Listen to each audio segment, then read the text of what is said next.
so. Yep. Thank you guys so much for coming here. At this time, I'd like to introduce today's speaker. If you don't know him, his name is Dr. Shprintzen.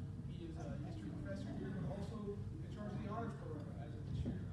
I've known Dr. Shprintzen a long time, and I'm very excited to hear his story. And once again, I'm really grateful for you to come and share today. So let's give it a round of applause. Thanks, Link. Give me a second here to just get mildly set up. I feel like after, first of all, thank you for that wonderful performance. I feel like I should be singing now after that, but nobody wants to hear that.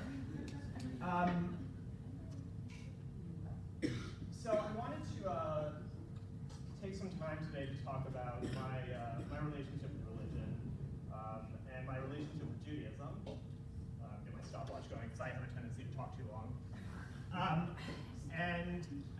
As I'm doing that today, I'm always kind of reminded of something funny that somebody told me once. First off, I like to use a mic as a best practice just in case if anybody was hearing difficulties. Do you want to use a mic? Somebody once told me an old aphorism that there are two things you're not supposed to talk about in mixed company, like people that you don't know, politics and religion. And the ironic thing is, those are the two things that I like to speak about in general more than anything else, but with strangers even more. It might be a good way to turn people off if they don't know you. But we're just focusing on one of those today, but I think we'll probably see intersections between these things because I see them as kind of existing hand in hand. So I'm a historian, so of course you're going to get some history today. But on one hand, that's because I'm biased on the importance of my field, but also because if we're going to talk about Judaism as a modern relevant thing, we have to think about this in terms of not just sort of the ontological side, spiritual side, your relationship with some sort of higher being, but also it intertwines with a sense of history and a sense of who you are within that history. So I think we're going to think about both of those things today. And think about, if I had to talk about like what my point is today, is this phrase that I like here. It's a famous Hebrew phrase, Lador Bador, you see the Hebrew of it right there, which means from generation to generation. And that is a historical, ontological ideal, the idea of things passing down from generation to generation. But it gives continued relevance to something that is really ancient. 5,900 some odd years of history, why does this still work to somebody who considers themselves a modern rational person in 2019? I think that's what we're going to try to get at today. And I apologize, I don't have a clicker, I have to go back and forth. So if we're going to talk about thinking about Judaism as a thing, as a global thing, we have to think about this phrase that's called Kalal Yisrael, which basically translates to the Jewish world, the Jewish community. It doesn't just mean the community that exists in your neighborhood, in your city, in your state. It's the idea that this diasporatic religion, right, a diaspora of forced removal, that is in literally every corner of the world, has common threads of unification and unity amongst us, no matter whether we are from Burma. These are Burmese Jews who originally got there through the spice trade of Baghdadi and Iraqis that had gone through India and then into what today is Burma. A Tunisian Jewish woman, Ethiopian Jews in Jerusalem. This would be like an Eastern European Jewish individual. There's two phrases that you're going to hear me say a couple of times today. One is Ashkenazi, which is Jews of Eastern and Central European descent. Most American Jews claim Ashkenazi descent. And then the other phrase is Sephardic, which is people who are of Iberian or North African descent. So it would be Spain, Portugal, Morocco, Tunisia, places like that. I actually claim descendancy from both of these things. So I have a personal mixed ancestry on my dad's side of Moroccan, Spanish Jewish descent, and then on my mom's side, Eastern European and Central European descent. And thinking about the idea of diaspora, and thinking about the idea of a common peoplehood, even amongst a few thousand years of dispersal, oppression, difficulty, violence, suppression, is one reason why if somebody asks me why do you continue these traditions that often seem arbitrary or silly to the outside observer, It's the idea that there were people who were literally killed over these things, and it was important for them to continue them. And I see value in continuing these things on, even in those moments when they might seem silly or arbitrary. I think about that as it relates today. Judaism is a tribal religion.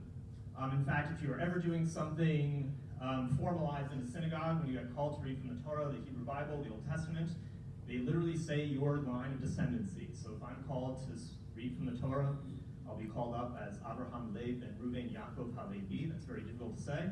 And basically it means Abraham. Lev means lion, essentially, which doesn't really fit me personality-wise. Son of Reuven, Yaakov, Jacob, from the tribe of Levi. Levi's were scholars, by the way, so I guess it kind of worked out for me as predicted over the long term. And I think about this ancient tradition and thinking about my own place within it, right? What is religion if not trying to think about your place in the universe? And part of that is a historical story. So this is why nobody can spell my name correctly on assignments. I'm not looking at anybody in particular in this room, but I'm sure somebody's done it in here. Brian.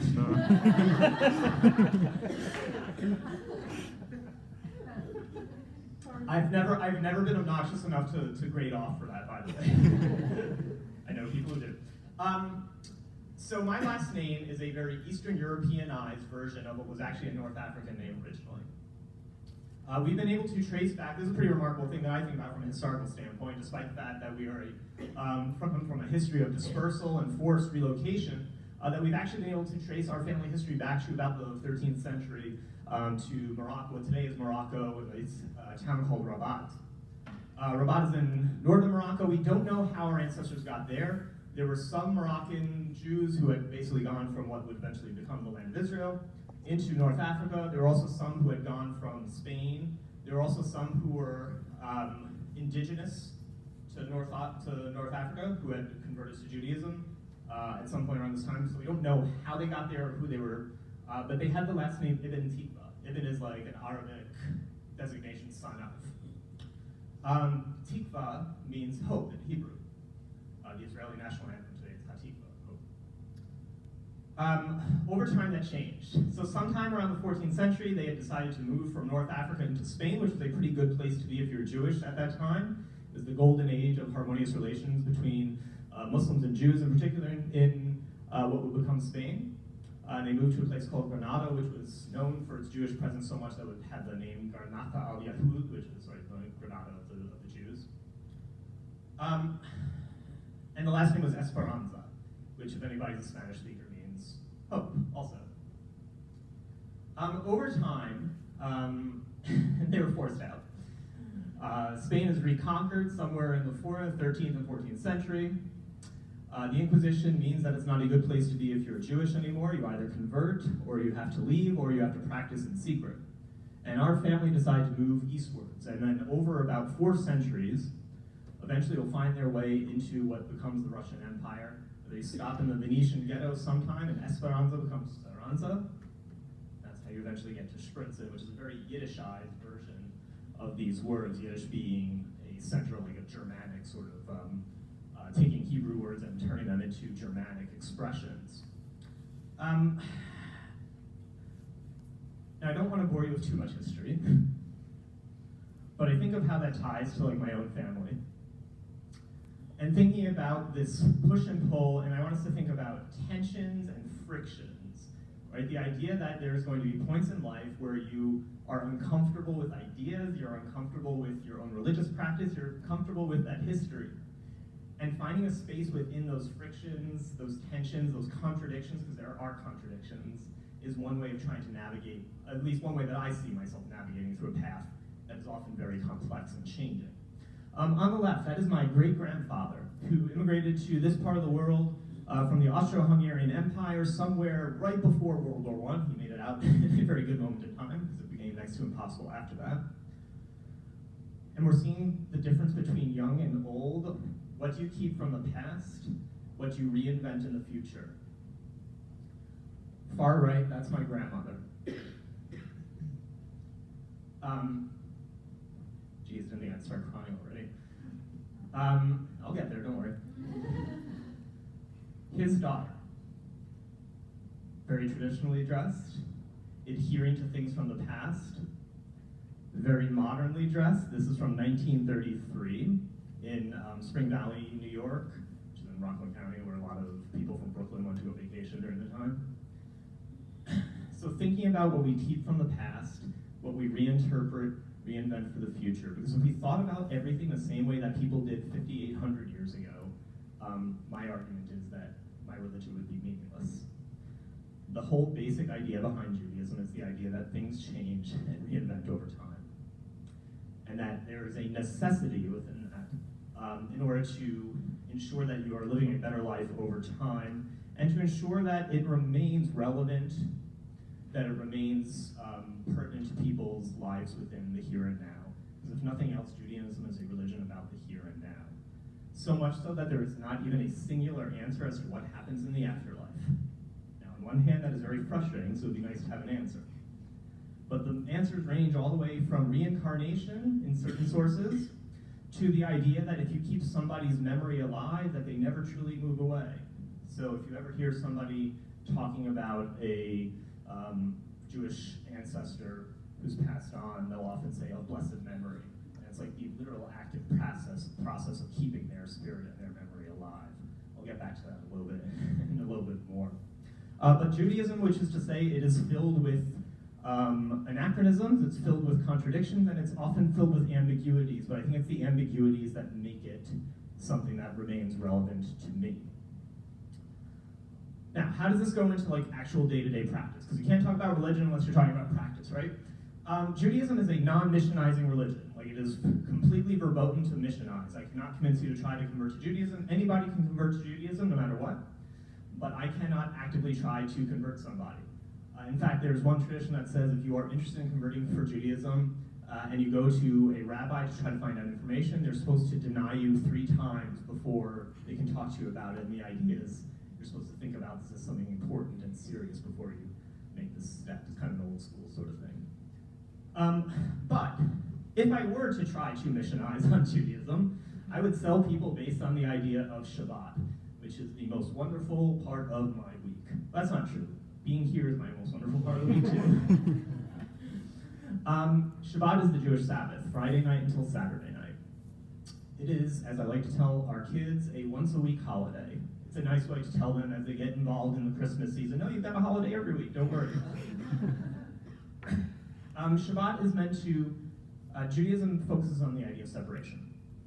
The separation of the week. So the first thing that I do at sundown on Friday is I put my phone very far away. Not to be picked up unless it's a weekend that I'm working. I was here for the open house last week, don't worry. Separating the work week from the moment in time which you're supposed to decompress, connect with your family, your loved ones, the important things in life. You're supposed to eat well, you're supposed to drink well. Couples are supposed to have mutually satisfying sex on Shabbat. Shabbat's a good time. It's a thing that if I were to sell Judaism to people, I would talk about Shabbat. There's a quote from a botanist, early 20th century Jewish botanist by the name of Ahad Ha'am. And he said, more so than the Jewish people keeping Shabbat, Shabbat has kept the Jewish people. Meaning that this practice and this carving out this moment of separation from the work week is the one thing that's kept some continuity amongst people no matter where they've been placed in this world or been pushed into this world. It's something that I look forward to every week. The first thing that I do is I take a nice sip of bourbon or something. It's just my thing that makes me feel like, oh, I've made it through the week. And I love my week, I should say that, but it's still a week, right? And you get to the end of it and you just need to decompress and separate yourself from everything going on in sort of the physical world and think about the things that really matter. I almost forgot that I brought show and tell items. Feel free to pass around. So these are candlesticks that we use for Shabbat. So there is a practice on Shabbat, feel free to pass them around. Those were a wedding present for us. So that's always a constant reminder of our wedding whenever we light candles. There's an idea in Judaism of the idea of bringing sparks of light into the world. It's Kabbalistic, it's spiritual, it's Jewish mysticism. The idea is that if you create more light in the world, that it creates more light amongst people. so that if somebody did nothing else on Shabbat, the one thing that they should do to try to create a better world is to light candles to bring more light into a world of darkness. There's an idea in Judaism of what's known as tikkun olam. It's literally repairing the world, which isn't to say that the world is broken because it was created broken. The world is broken because we make choices to break it. But the empowering thing about that is that we also have the power to make choices to fix that. And that is kind of our task in this world. This I had remembered to put up last minute. This is my great-grandparents' candlesticks that my mom and dad have in their house right now. This is my mom's side of the family who immigrated from Poland. And they lived in Pinsk, which today is part of Belarus. You can see it here, but the bottom of it that I find fascinating, and I want to figure out the answer to this, is that they came from Warsaw.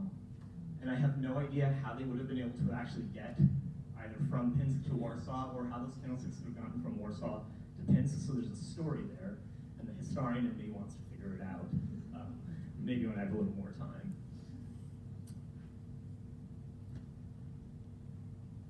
As I think about this from like a practice standpoint, I kind of like the word religious practice, right? It's practice, it's something that you're working on. There's a rhythm to the Jewish day. There's a rhythm to the Jewish year. On one hand, there's the cycle of 8 holidays that occurs each year that corresponds to the seasons. There's Shabbat, which structures the week. But even your day is structured. This is the first thing that I say in the morning when I wake up.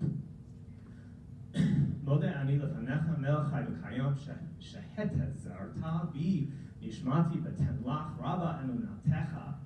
It's taking a moment when you wake up and just being like, I'm alive again, thank goodness. And you can understand why the ancients would have done that, because, right, we didn't have like antibiotics.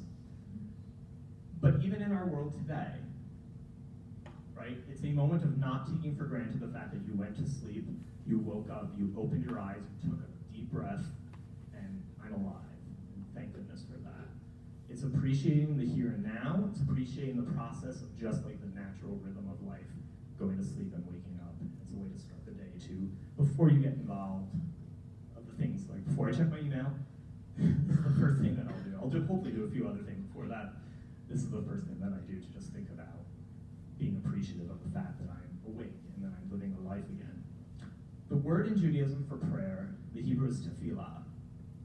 And it's an interesting word because if you take the reflexive verb version of it, it doesn't mean pray in the way that we think of prayer. It's not about asking. It translates roughly to self-judgment. The idea is when you pray, you're not asking, you're thinking. You're reflecting upon yourself. What can you do better? You're standing in judgment of yourself, not even necessarily standing in judgment of God. People have these thoughts about, like if you ask children to draw, this is a total hypothetical situation, if you ask children to draw a picture of God, what are they going to draw a picture of? Old guy, yes, absolutely. Old guy, long beard, white hair, because we associate wisdom with like going gray. And of course, like part of this is that we have patriarchal societies that assumes the idea that like a higher spirit would be a man. Judaism, the best way that I can put this is that there's a rabbi on Twitter. Her name is Danya Rutenberg. She's from Chicago, and she was asked like, how do you describe God? She says God's gender pronouns are God. And in Judaism, that's true. God has a feminine side. God has a masculine side. The idea that we would call God He is it doesn't make sense in that realm. I read something really wise once that summarized why I pray. Part of it is thinking about yourself. And there are times, right, my relationship to religion has changed over time. There was a period of time where I covered my head all the time with one of these, a kippah. It comes derivative from the word Jewish, the Hebrew word for head. And it's supposed to be a constant reminder of being below, not like God up physically higher, but like on a different plane. I've changed that practice because it didn't resonate with me in the same way that it once did. Part of it is personal security. We live in very different times in which being openly Jewish is more dangerous than it was 10 years ago when I used to do that. I think of prayer, and I think of a really smart quote from a woman by the name of Lou Greenberg, who's the head of the Jewish Orthodox Feminist Alliance. And she says, the reason that you pray is to to have a conversation, and that, like all relationships, you don't start speaking. That there's moments of difficulty, there's moments of strife, there's moments of anger and frustration, there's moments where you don't even know what to do. But to make it work, you've got to keep talking. And that's why I do this every day. And there are moments where maybe it's meaningful, and there are moments where maybe it isn't. But I like to keep the dialogue going because, like all of the relationships, communication is key. So what does it mean, like for me, to feel like in the presence of this thing? I had a conversation recently. Sometimes kids, we don't give them enough credit for how profound their thoughts are, and sometimes they're able to bring things down to their essence. About a year ago, I was driving our son to preschool, and just out of left field, he says, "Is God the elements?" And I was like, I'm 42, and I haven't ever thought of that. And you just summarized my entire religious worldview. And I said, yes, I think that's actually true. God is the elements. God is the wind. God is the sun. God is the earth. I thought of this, it made me think of this moment in time in Chicago about 10 years ago when I was a grad student. There's a holiday, Shavuot, which most people have never heard of. Shavuot is basically the time period after Passover. That's supposed to mark the moment in time where the Jewish people, where the Israelites are wandering in the desert in Egypt, and they're preparing themselves to receive the Torah, to receive God's word at Mount Sinai. It's a 40-day period in between, and then it ends with this holiday. And there's a tradition in Shavuot that you're supposed to stay up all night and study without going to sleep, which is probably not an uncommon tradition for college students.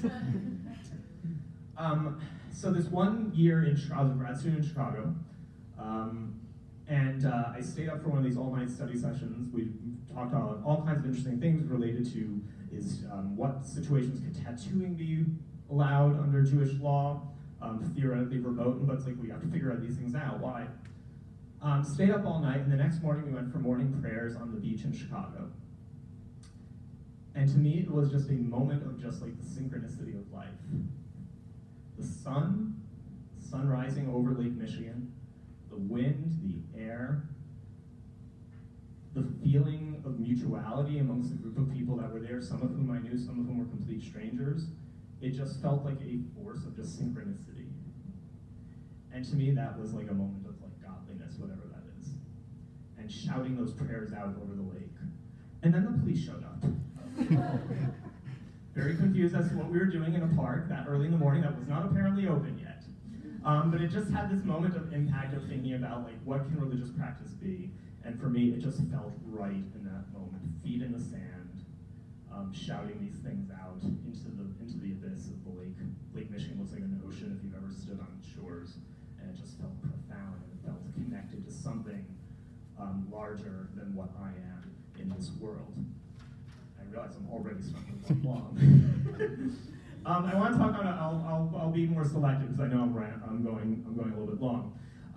My thoughts on Judaism can most conveniently be summarized by this three-word phrase: tzedek, tzedek, tzedok. Justice, justice, you shall do. It is the idea that prayer without acts is meaningless. In fact, there was a very wise rabbi of the mid-20th century, a guy by the name of Abraham Joshua Heschel. If you've ever seen images of Jews marching with MLK in the March on Washington, it's always a picture of Heschel. And Heschel was asked, why are you going? And he said, I pray with my feet. Meaning that words are meaningless, right? Action is what matters. That prayer is fine, but prayer is not anything unless it means you are doing something. This is also summarized by one of my favorite stories. It's a midrash. A midrash is like an explanation of a story related to some sort of Jewish law. And this midrash talks about a woman who is in Babylon. The Jews have been exiled, they're in Babylon, modern-day Iraq. And she is the matzah maker for the Jews of Babylon. And she's older, and she's starting to lose her hearing, she's starting to lose her sight. And you have to make matzah, which is unleavened bread, to eat for the entire holiday of Passover. And she messes up, and matzah has risen. And it's now bread, and it's theoretically not kosher. The students of one rabbi bring it to the rabbi and say, what are we supposed to do? And the rabbi says, you're going to eat that, because it would be a far greater sin to make this woman feel bad about her mistake than it would be to eat the non-kosher matzah. And to me, that is the one way of thinking about religion, is that we have laws, we have rules, and they're good and they're important.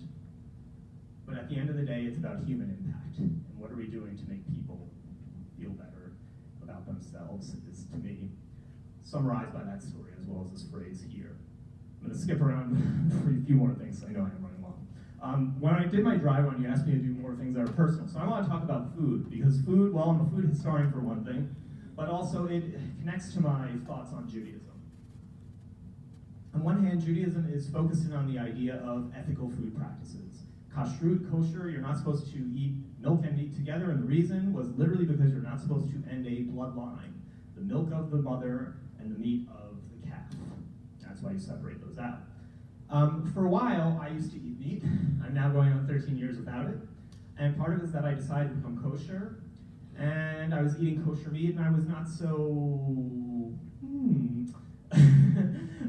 thrilled with what was happening in kosher butcher plants. Factory farming was not one of the ideals of the original kashrut laws. In fact, there's a tradition that the shochet, the person who's ritually slaughtering these things, are supposed to take part of the soul of the animal onto themselves. And I thought about the practices of what goes on in these factories where it's just like, not that. And it made me sort of rethink my relationship to food. I think it's kind of nicely summarized here. And you get to take a look at me making one of my favorite dishes, which is shakshuka, which is a North African dish of eggs in like a spicy tomato sauce. But it's a way that I think about religion impacting even my thoughts on food. A couple of other things. I know that I'm running long. One thing that I really appreciate as it relates to Judaism is how it's supposed to be part and parcel of everyday life. The important moments, the mundane moments of waking up in the morning and being thankful, but also the most impactful moments. This is a photo from my wedding. By the way, if you ever get married, doing it in your brother-in-law and sister-in-law's house is a great way to save money. At a traditional Jewish wedding, you stand under a canopy called a chuppah. And something you might notice about this is that there's no front, back, or sides. There's no doors on it. It's supposed to designate the Jewish house, that you're supposed to always have doors open to the community, that you're always supposed to have openness for people to come in, and that it's also supposed to be part and parcel of your partnership together, of thinking about this life and creating this life together. And I'm thankful that literally every time I go visit my in-laws, I get to think that it's like, oh, hey, we got married here. It's a nice little way of thinking about that. Last thing, I'm really bad at coming up with titles. And I kind of struggled figuring out a title for this talk. And I landed on that phrase, l'dor vador, from generation to generation. And I want to kind of bring it back there to kind of pull things together. Even our basic process of naming relates to this idea of generation. First day of school this year, by the way. On the left, that's our daughter, that's Aviva. Her Hebrew name is Aviva Yafa, which you see right here. And you name based on Hebrew letters that derives from somebody who has passed. So this is my wife's father, who's from Iran. His name was Baba. So you take those letters from the remake of Aviva. It's literally the same letters, just reversed. And then this is my grandfather on my mom's side, whose name was Yosef. And we made Yafa. Her name translates in Hebrew to beautiful spring. Our son on the right, his name is Meir Doron, which means like a light of God's gift. And then we derived that from my grandfather, who you saw earlier on. His Hebrew name was Menachem, so you take the Mem, which is the M, and then my wife Rachel's grandmother Dorothy, who was not Jewish, and we took the letters from her name and transliterated them into Hebrew to come up with Doron. Being a parent, and it shouldn't be this way, but being a parent makes you think about these things again, through fresh eyes some ways. And in some ways it captures the essence of Jewish life in 2019. They have been involved in bomb threats at the JCC. So they know the perilousness of all this, that being openly Jewish in 2019 is an act of resistance and is an act of threat. put it no other way. I go to synagogue and there's armed police there for a reason. But what I want them to know is that it's worth it. There's a documentary that you might want to check out called Trembling Before God, and it's about openly gay and lesbian Orthodox Jews. And they live in a world that tells them they are wrong, that they are evil, and that they are sinful. And there's an individual in it, and I don't want to steal his story, but it's a good way of summarizing how I think about this act of defiance. He's HIV positive, and he finds out that he only has a little bit of time to live, that he has AIDS, it's developed into AIDS. And the undertext of it is that part of the reason why why this happened is because he was living his life in the closet, and he was doing risky behaviors because of this. And there's this interview with him, and he's talking about that, and he says, even amongst that moment of just like fear of what's to come, and the fact that this world has in some ways pushed him in that direction, that he says that he just he's thankful to God that made him Jewish. And to me, it was a really powerful kind of idea that even in this moment of thinking about how this thing had made, like the human side of it made it complex and made it problematic. But if we expunge the human side and just think about it in its essence, it's something to be celebrated and joyful about, and maybe a way of thinking about how we can expunge humans from fucking things up. People ask me, like, is religion a good or a bad? Religion is a middle. It's what we do with it that makes it either good or bad. Just like politics, I guess. That went in a direction I didn't expect. Last thing is I brought objects, if you're at all interested. The candle holders are probably going around. This, if you want to take a look, this is my siddur. This is what I use to pray every day. It's well loved and marked up, so don't feel free to not have to be gentle with it. The last thing that I have, this is thinking about like the physicality of all this.